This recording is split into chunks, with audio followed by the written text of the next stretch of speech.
Hello everybody, this is the knowledge revision for the League of Nations. This PowerPoint takes you through slides of information that tell you all about the main aspects of the League of Nations. It talks about, well, what was the membership, what were the strengths of that, the problems of that, what were the aims of the League of Nations, and it talks you through some of the crises it dealt with, how it was structured, its greatest successes and its greatest failings. So what you need to do as you are watching and listening to this PowerPoint is pause it as many times as you like, listen to each slide 1 or 2 times, and make sure you are noting down some of the information. And you can do that in lots of different ways. You could just do a mind map. So each area, each slide could be one arm coming off your mind map. You could do a revision clock. You could do flashcards of different slides. There's all sorts of things that you could do, but it's really important that you don't just watch, that you make something as well that you're going to be able to refer back to. Before we make a start, perhaps pause this and have a think about what you can remember about the League of Nations. Can you remember anything about its aims? What was it trying to achieve? Can you remember anything about its powers or the sanctions that it had over countries who broke the rules? Anything about the structure, the assembly, the council, for example? Anything that was really good about it, the strengths of the League of Nations, either in the 1920s or the 1930s, or the weaknesses, the underlying things that eventually made it fail. And can you remember anything about the really specific incidents in both Manchuria and Abyssinia? Pause this, have a think. As usual, when we start a new revision topic, what we're going to begin with is we're going to start by looking at the actual knowledge of the topic. So what we'd like you to do as you're listening to this or as you're watching this is we'd like you please to make sure that you are making notes of some kind. If you have the ability to print, well, the knowledge sheets are attached to the Show My Homework section, and they're also attached on Student SharePoint. So please print that off and do the highlighting as normal. You could also download the sheets and highlight electronically. Or finally, if you don't have the ability to do that, you could simply on a piece of paper jot down the most important points about the membership as we go through. So let's make a start. We're going to begin with the membership of the League. The membership of the League was really important. In order to make the League work, they needed to make sure that they had the very best members. When the League was first set up, they had 42 countries. Now, this was a reasonable number of countries at the time, but of course it was by no means all the countries of the world. There were well over 100, 150 countries at this point, but 42 was a decent place to start. And the countries who joined to start with, Britain, France, Japan, Italy, those countries, they were world powers.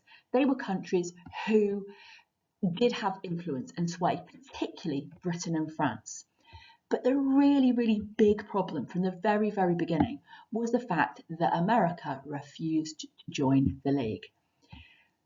This completely undermined the League, of course, because the League was America's ideas. It was Woodrow Wilson's baby. It was the big thing that he wanted to get put into the Treaty of Versailles. Now, the reason why they rejected this is because many, many Americans decided that, the First World War had been a mistake and that America should not have got involved in that. And they didn't want to get entangled in more wars in the future. They didn't want to get involved in wars that involved Europe. They saw Europe as being old-fashioned, as backwards, and full of old resentments that they shouldn't be getting involved with. You also had an awfully large German immigrant population in the United States. They had a large population there, just like there were lots of people from Britain, from Ireland, from Italy, people all over the world, but a large German population, and they hated the Treaty of Versailles. And they associated the League of Nations, of course, with the Treaty of Versailles. Wilson had been defeated, and under the new President Harding, America began a new period. It was about America looking forward. It was about them becoming richer, becoming the world's leading power in terms of industrialization, for example, and trade.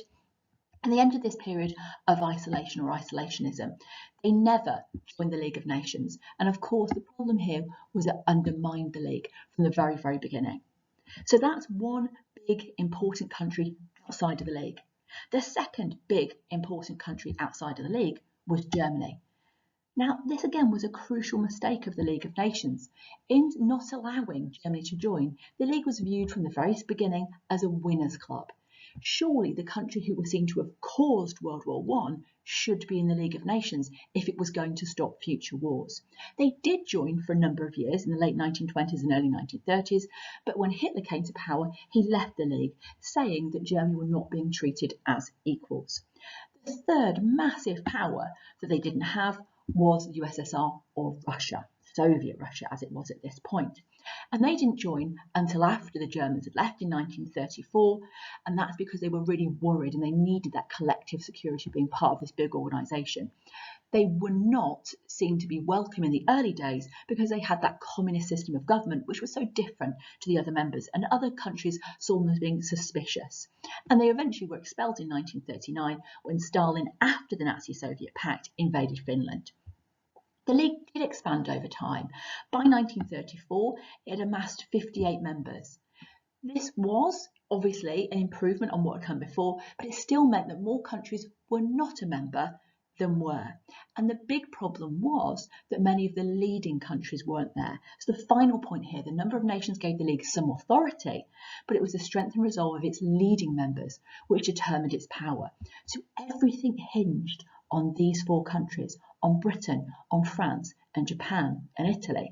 And as we hopefully know, those countries were not always as committed as they should have been. So we can see that from the very beginning, the membership was a bit of a problem. Another issue from the very beginning was its aims. The aims of the League of Nations were very, very ambitious, and for some, this was another reason for its failure. So one of the things that you'll come across when we're talking about the League of Nations is something called the Covenant. The Covenant was the rules of the League of Nations. So the first 26 points of the Treaty of Versailles formed this covenant. These laid down the aims and rules of what was going to happen and how the organisation was going to work. When we're thinking about the aims, what it was that it actually wanted to achieve, we think of the acronym SIDE, and this helps us remember. The most important aim of the League of Nations, of course, was to stop war. That is why it had been set up in the first place. That was the whole point of why Woodrow Wilson wanted an organisation like this, to make sure the horrors of World War I could not happen again. But it also wanted to do other things, improve the quality of life. That was where it did its good works in things like the International Labour Organization, refugees, slavery, all of that kind of stuff. Linked to the first aim of stopping war was that encouragement that all the members of the League would work towards disarmament to make sure that war could not happen in the future. The final part, which is possibly the most controversial part of the League of Nations, was it was also there to enforce the Treaty of Versailles, make sure that countries were not invading or taking over boundaries that had been set in that treaty, and also to encourage cooperation between countries. That is what Woodrow Wilson had hoped would happen with the League of Nations. All countries had to sign this agreement, this covenant, and agree to stick to those rules, or they would face some of the sanctions or powers of the League. So I said a moment ago that some people said that the League of Nations, these original aims were too ambitious. And part of that is, had they just wanted to disarm and stop war, potentially it could have been more successful. The fact that it took on loads of other works meant it had a lot to do for a brand new organisation. Another important part of the League of Nations was how it was organised, how it was set up, how it actually ran and how it actually worked. So the main part of the League of Nations was the Assembly. An assembly was where everybody gathered, and this was met up once per year. So this wasn't something that met up regularly. The biggest problem with this part of the organisation was that all decisions had to be based on unanimous vote. Well, sometimes that wasn't very difficult, because if it was, do we let a new country join us? That was often easy because other members of the League would be welcoming to those new countries. It might be about budget and how much each country has to pay, and that would be divided as fairly as possible, the richer countries paying more. So that didn't tend to be so controversial. But some decisions could be difficult. And even the simplest decisions, if it's got to be unanimous, everybody agrees, it doesn't always work. In order to deal with crises and problems that cropped up, a council was set up. Now, those permanent members, it started off as 4 permanent members, Britain, France, Italy and Japan, those main members of the League, and then Germany once they had joined in 1926. In a crisis, they got together, decided what to happen. Each member could have a veto. In other words, they could overrule a decision made by the others. The group only met in emergencies. So some years they might meet frequently if there was lots of emergencies cropping up, other years not so much. But the council was one that was so essential to the smooth running of the League of Nations. If the council dealt with the crises effectively and swiftly, then the League of Nations would be effective. Another really important part of the League was the Secretariat. This is the bit that did all the paperwork, the administration. So this group was vital to the smooth running of the group. A massive problem with the Secretariat is that it was understaffed. Well, it was having to track millions of missing people after the war. It was trying to do all of that work in terms of the labour organisation, all of that stuff. They couldn't do it all. And what that meant was, when there was a crisis and the council was having to make decisions, the League acted incredibly slowly. And we're going to see how that caused problems later on. The League also had these special agencies or departments, and these actually did lots and lots of really good work. So you had things like the Court of International Justice. They did really good work in deciding how to make sure that shipping lanes were being run fairly and the trade was going well between people, minorities in different countries were being looked after. There was an international labour organisation. They tried to make sure that people were being restricted to less long working days and try and restrict to a 48-hour working week. You also had a health committee who were working on things like leprosy and diseases that could now be wiped out with modern medicine. You had refugees committees who were looking after war victims, and slavery, who were attacking slave traders all over the world. And you had those mandates, which were those countries which had been taken off Germany at the end of World War I and were now being administered or looked after by Britain and France. The powers of the League were incredibly important. If the League was going to be successful in stopping war, it was going to have to make sure that it gave really strong action against those who broke the rules. So what they had was these sanctions in order to deal with countries who were aggressive or were trying to invade others. And these worked in a stepped up fashion, so they became more serious as they went along. So the first thing that you could do to punish a country or to try and bring them round and try and stop doing whatever it was they were doing that was breaking the rules, if you could tell them off, give them moral sanctions. So this was saying, we don't like your behaviour and we're telling you that as a collective group, the League of Nations is asking you to stop. Get out of that country, give that back, stop that behaviour. If that didn't work, the next phase was on economic sanctions. So this was where members of the League would collectively stop trading with any country that had broken the rules. And of course, that can be quite a powerful sanction, because if you've got 42 countries or even 58 countries by the 1930s who are saying, we're no longer going to trade with you, that could actually be pretty damaging to a country's economy, especially because you did have big economies like Britain and France involved in that. And finally, if the country they'd used moral sanctions, they'd used economic sanctions, and a country was still breaking the rules, of course, the League could use physical force. As we know, the League did not have an army of its own, but the countries who were part of the League could lend their armies to the League to help them use physical force against those who were breaking the rules. We often break the League down into two different periods. The first period being the 1920s, the second being the 1930s. And the reason we do that is because in the 1920s, the League tended to have a number of real successes.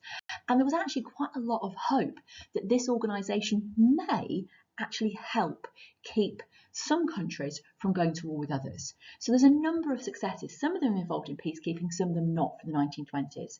Now, one of the first successes was in 1920, Finland and Sweden had argued about who owned these islands, which were between Finland and Sweden, the Åland Islands. Both countries wanted those islands and they were getting close to going to war, but they took their argument to the League of Nations, and the League of Nations said, actually, Finland has more right to those islands, and both of them accepted that decision. There was no war. This was a big success for the League. In 1921, there was also a bit of a dispute over Upper Silesia. This was an area of land that had been a bit contentious between Germany and Poland. So Upper Silesia, the Germans wanted it, had lots of industries, the Poles wanted it, had lots of farming and industry. It was going to be really important to both countries. It had a bit of a mixed population as well, some Germans, some Poles. So what the League this time decided to do to avoid war in that particular area in 1921 was they decided to hold a plebiscite or a vote. Who did Upper Silesia want to join? Did they want to be Polish or did they want to be German? What actually happened, it was very, very clear in the vote that the industrial parts of that area wanted to join Germany, and the rural or countryside areas, the more farming communities, they wanted to join Poland. So Upper Silesia was split, with the bits that had voted to join Poland going to Poland, and the bits that had voted to join Germany joining Germany. This again was a success. The League was listening to the people. There was another incident between Greece and Bulgaria in 1925 where the Greeks invaded part of Bulgaria, and yet again, this was a success. The Greeks listened. They did as the League was told. The League also got 400,000 prisoners of war returned home. They helped lots and lots of Turkish refugees return to their homeland. This is all following World War I. They closed down Swiss drug traders, and they attacked slave owners in places like Burma in Asia and Sierra Leone in Africa. This was a big, big success. So it looked like the League was actually, in terms of peacemaking, being successful, and in terms of other works as well. However, there were a number of big failures as well. In 1921, the Poles invaded Vilna. This was the capital of Lithuania. It had a little bit of a mixed population. There was definitely a greater Lithuanian population, but there was an awful lot of Poles living there too. So the Poles invaded that area believing that they had the right to it. The League ordered Poland to leave, but they refused, and the League did nothing. This undermined the League at this very, very early stage because Poland were not a massively difficult or powerful nation, and they should have done more to stop them. A more serious incident was in 1923. This was where Mussolini had bombarded the Greek island of Corfu following a disagreement, and the Italians were completely out of order in bombing and bombarding Corfu, and yet they refused to abide by the League's decision. The Italians were told to pay compensation, they were told to stop the bombardment, they refused, and in the end, the Greeks had to pay money to Italy. This was one of the League's very, very important powers, Italy, undermining and disobeying the League. One of the League's other aims, if you remember, was disarmament. But they failed throughout the whole 1920s. There was lots of positive discussions, but by the end of the decade, there was no real agreement on what should happen. And there was no agreement about reaching a 48-hour week across the world and across those countries that were members of the League of Nations. So yes, some really good successes, some worrying failures that perhaps showed that when the League was being challenged by more powerful countries and when countries refused to listen to the League, they did very little. So as I mentioned on the last slide, we often break it down into the 1920s and 1930s. And the reason for that more than anything is because of what changes at the end of 1929. In October 1929, we have the Wall Street crash, which leads on, of course, to the worldwide Great Depression. And the Great Depression had a massive impact on the whole world, of course, and on the League members, and particularly on countries who relied on trade. Countries like Japan, it made them desperate. It also meant that economic sanctions weren't as powerful as they once had been because world trade had dropped massively already. So what we get in the 1930s are two big incidents that essentially finish off the League of Nations and show that they do not take their peacemaking seriously, and certainly the main members of the League didn't take their role as seriously as they should. So the first incident that we need to understand is what happened in Manchuria in 1931. So in September 1931, Japan blamed the Chinese for sabotage on the Japanese-owned South Manchurian Railway. They invaded Manchuria. They said that this was a hostile act by the Chinese, and therefore, in response and to protect their economic interests in Manchuria, they needed to take over that area. And they set up the Japanese-controlled state of Manchukuo. So they renamed the province. And they put the former emperor of China, Henry Puyi, in charge of the place. China relatively swiftly appealed to the League of Nations. This was Japan, one of the main members of the League of Nations, one of the members of the League Council, directly breaking the covenant, the rules of the League of Nations. And therefore, the League should be acting swiftly and decisively to end the incident. Well, the League sent in December, so 2 months after the Chinese appeal, they sent a commission to go and investigate what was going on in Manchuria under this guy called Lord Lytton. Well, it took him until April 1932 to actually reach Manchuria. So the incident happened in September. He doesn't arrive until April. Well, that's 7 months after the original incident. It's 6 months after the report has reached the League of Nations. And he didn't make his report, didn't finally publish it until October of 1932. That is a full year after the League had been appealed to and a full 13 months after the original incident. That is not swift action. In the meantime, before Lord Lytton even arrived in China, the Japanese attacked and conquered Shanghai. The League said, no, this can't go on.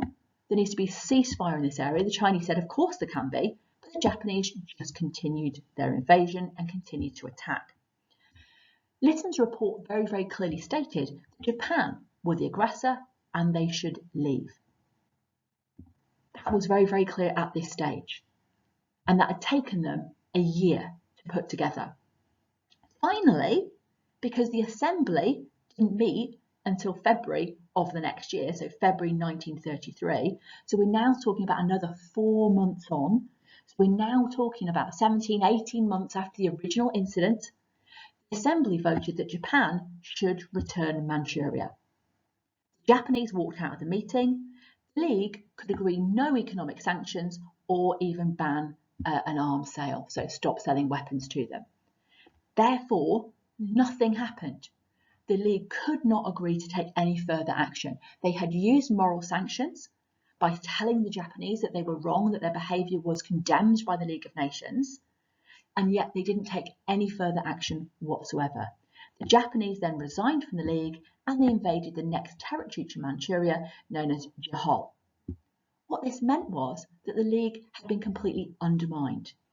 It revealed the weaknesses of the League and encouraged others, as we're going to see in the next incident, to break the rules, knowing there was going to be very little punishment.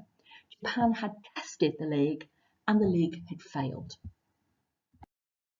Our second major incident happened in Abyssinia. So in December 1934, there was a fight between Abyssinian and Italian soldiers at a watering hole in the desert, a place called Walwal. What you got at this point was 100 Abyssinian soldiers had been killed, 30 Italians had been killed, and they were arguing about who this territory was, because the Italians had some colonies in this area, and of course it was right next to Abyssinian territory. Mussolini said that the Italians had been threatened and he prepared to invade over this incident. He said that the Abyssinians were totally out of order. Just like within the Manchurian incident, the League of Nations set up a commission. But notice again, this was not as swift as it could be. It took 2 months for a commission to actually be set up. And again, it took a long time for a report to be made. This time, not quite as long as the last incident, but it was still 9 months after the incident. It suggested that part of Abyssinia was given to Italy as compensation. Mussolini decided that he could get more, so he rejected the plan and invaded Abyssinia in October 1935. So the report had come out in September. He decided that because the League was looking weak and saying that he could have some of that territory, he should try and go further. So the League of Nations at this point did bring in some limited economic sanctions. They banned sales of arms to Italy and they put sanctions on rubber and metal. All of this actually didn't do a massive amount of damage to Italy. It did, however, do some damage to Abyssinia. Crucially, what the League of Nations didn't do was close the Suez Canal or ban oil or coal sales, which would have massively harmed the Italian economy. Now, the Suez Canal was jointly owned by the French and the British. These were the two major countries in the League of Nations. Had they closed the Suez Canal, it would have made it incredibly difficult for Mussolini to get his troops to Abyssinia in order to launch a full-scale invasion. By having that open, they actually made it really, really easy for him. So in the background, there was lots of negotiations going on. In December 1935, news leaked out about the Hall-of-Vow Pact. This was a pact by Britain and France to give most of Abyssinia to Italy. They weren't particularly bothered about Abyssinia, and they decided that they wanted Italy as an ally. They were getting a little bit worried about the power that was being built up by Hitler in the centre of Europe, and therefore they decided that rather than having Mussolini then fall into the arms of Hitler if they treated him badly, if they kept him as an ally, that actually that was going to do them good in the long term. Now, this never went ahead because the British and the French public were really against giving Abyssinia to Italy. They wanted their countries to stand up to this aggression. But it damaged the reputation of the League because the two major members of the League of Nations that were left, because remember, Japan have now left, the Germans have left, and the Italians are here breaking the rules. Everything is in the hands of Britain and France. So the reputation of the League is damaged by the Hall-of-Vow Pact because the two countries that are left are not working within the League of Nations, they're plotting behind its back. And it convinced Mussolini that Britain and France were not serious about defending Abyssinia, and he was right. And it made him go, well, I can invade anyway, I can take it over and nothing will happen. So by the middle of the next year, he completed his conquest, he'd taken over the whole of the country and completely got away with it. The next month, Haile Selassie, the Emperor of Abyssinia, went to the League of Nations in Geneva in Switzerland, and he was completely ignored. The League took no further actions. All they had done is those limited economic sanctions which had not worked and plotted behind the back of the League itself, the leading countries. So what this showed was again the slowness of the League, the powerlessness of the League, and the ineffectiveness of the League. At this point, Britain and France just decided we don't really want to use the League anymore, and they moved towards a policy of appeasement. 9 countries left the League in quick succession following this incident. This was a disaster, and it's really seen to be the thing that killed off the League of Nations. One of the big things that you need to know about is, well, why did it collapse then? Why did the League of Nations not survive the 1930s? Well, it was always associated, of course, with the Treaty of Versailles. And that meant it had a bad reputation from the very beginning. It was undermined by many, many countries not liking what had happened with the Treaty of Versailles. Its aims, as I mentioned at the very, very beginning, were too ambitious. Perhaps this should have been the one and only aim of the early League of Nations. And maybe the other good works could have been something they added on if the League of Nations was able to manage in the 1920s. The organisation, of course, remember what I talked about earlier, the Secretariat being very, very understaffed, made it muddled and slow. The fact that you had to have unanimous decisions, or in the Council, countries could veto decisions. The powers that the League of Nations had, well, it looked like they were quite good. You had that upscaling of sanctions from moral to economic, finally into those military sanctions. But actually, in reality, the only power they had was moral, the power to tell off. Sanctions had been proven not to work. It had proven to be powerless. Not having an army massively undermined it. Countries weren't scared of it. And you had countries, as we're particularly seeing there, we know, of course, in the 1930s that Hitler's going to break the Treaty of Versailles lots of times, and the League does nothing about it. We also know that its own members, Italy and Japan, defied the League of Nations. But really importantly as well, it wasn't just the countries that broke the rules, it was the fact that other countries let it down. America never joined the League of Nations. They have to take a part in the blame for it failing. Of course, Germany, Italy and Japan left it, and Britain and France betrayed it. They were too worried about their own interests, their own empire, their own trade, to actually really invest. And as time went on, it failed again, and people moved further and further away from it. Many historians would argue that actually it was doomed from the start. So what is your job now? Your job is to prepare for the quiz. So just like always, at the end of a topic, we do a little test. And obviously we can't do our short answer test in class together. So what we're going to have to do this time round is we're going to have to do it as a quiz on Show My Homework. So you're used to having done these before. Essentially, you have 3 chances on every single question. So you do the quiz to start with, see if you can get 100% first time round. That'd be the absolute best possible result. If you don't get 100% the first time round, keep going, see if you can get to that 100%, because the questions, they do give you multiple choice answers, so it's much easier than actually having to sit the test in the classroom. So that's the first thing that you absolutely must do. The other thing that we'd like you to do is make sure that you've got as many revision materials as possible, so that when it comes back to us at the end of year 11, we have this to revise from and to use for the future. The more you have, the easier your life is as we move through school.